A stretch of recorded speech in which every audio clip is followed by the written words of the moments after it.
As the November temperatures get colder, the construction crew behind me keeps at work as they try to meet their deadline of fall 2012 to complete the Horizon Village.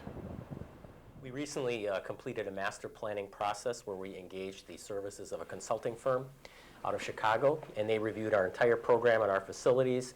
And the number one thing they told us is that we lack variety in our housing, and that we needed to increase the level of variety in order to especially appeal to sophomores and juniors. We're hoping that we're going to attract some students that might otherwise live off campus, and that being close to campus, being right in the heart of campus might be a benefit to them. They're going to be close to Reeve, they're going to be close to Blackhawk, they'll be close to the rec center, they'll be close to Polk.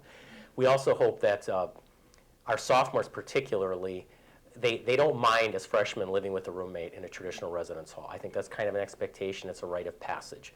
However, once they've finished their freshman year, I think people seek more privacy and more independence, and we think this will provide it for them. It's designed to lead gold standards, and it will have, the site itself is actually quite interesting because it'll have a variety of ways to catch stormwater and things like that. It's also going to be a hybrid geothermal system, and what that means is that it'll be the base heating and cooling will be provided through a geothermal system, and then when it gets extremely hot or extremely cool, then we will rely on the campus system for some additional assistance.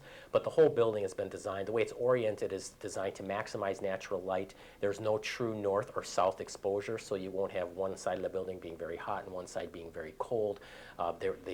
The electricity and the plumbing, use of water, will be able to monitor that within each suite, so students will know how much energy they're using. So there's a lot of those kinds of things. Plus the materials we're using tend to be quite eco-friendly. We're using bamboo for some of the flooring and things like that. So there's terrazzo's also being used, which is another very long-lasting, relatively maintenance-free material. So we're doing a lot of those kinds of things. Each floor will have a lounge on it that contains a full kitchen.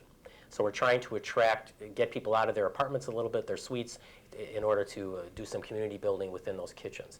That is not unlike what Stout has done in their suites, and we based it kind of what Stout has done.